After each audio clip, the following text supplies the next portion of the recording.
गोटे मंजीटे पोतिले सेटा अंकुरोद्गम हब एवं गोटे बड़ वृक्षरे परिणत हब।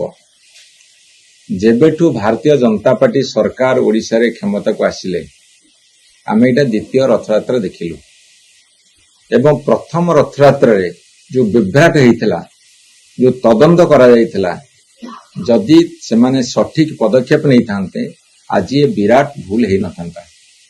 गोटे भूल को घोड़िया को जाई अनेक भूल करिबारे ए सरकार सिद्धहस्त।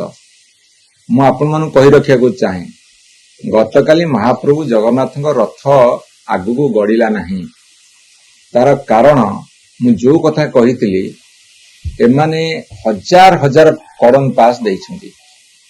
ऑफिशियली 6000 कहउछंती किंतु अनऑफिशियली मो पाखरे जा खबर अछि 10-15 हजार कड़न पास देइछंती तांको दलर कर्मी मानकु संतुष्टिकरण राजनीति करिवा पई तांको दलर कर्मी मानकु देले जहा कि चरम विशृंखला को डाकी आनिला। एवं ए सरकार बुझिया दरकार तांको पी तांको कर्मी बड़ हे गले ओडिया अस्मिता छोट हे गला ओडिया अस्मिता पर गाधेई गला एवं महाप्रभु जगन्नाथंकर जो विश्व प्रसिद्ध यात्रा सेथिरे कलंकर छिटा पड़िला। तेणु करी ए सरकार तुरंत प्रायश्चित करंतु। दरकार पड़ले जो माने दायी ए फॉल्स पास बांटिबारे सेमानकु कठिन दंड दियंतु। जदि ता भितरे को मंत्रींकर हाथ अछि तांकु तुरंत बहिष्कार करंतु एवं लॉ एंड ऑर्डर सिचुएशन को संभाली परिवार जो आंकर सामर्थ्य नाही सेहिते पे होम डिपार्टमेंट समस्ते लज्जा अनुभव करंतु।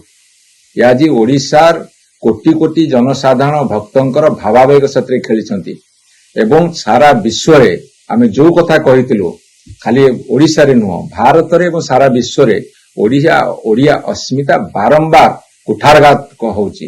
ओडिया अस्मिता ऊपर बारंबार कुठारघात होउची।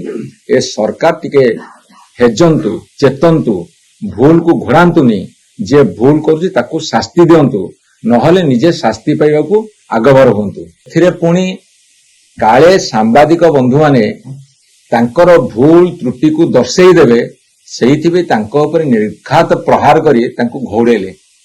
ये की कथा? गोटे पटे महाप्रभु जगन्नाथंकर रथयात्रा चरम विशृंखला को माने निमंत्रण कले एवं सेठी भेलका हे कि चाहिकी बसिछंती अघटन घटुची। तापरे सांबादिक माने काले ए कथा को प्रचार प्रसार करिदेबे तांकू निर्घात मारामारी की विदा करदेले। एक रे जगन्नाथ द्रोही हेले दुई रे गणतंत्र को हत्या करिया बाहरी आसिले एई माने भारतीय जनता पार्टी निंदा करूछु दृढ़ निंदा करूछु। जदि आपंक आम भिडी भल लगा तेब आम चैनल को लाइक शेयर और सब्सक्राइब करने को जमा भी भूलु नहीं।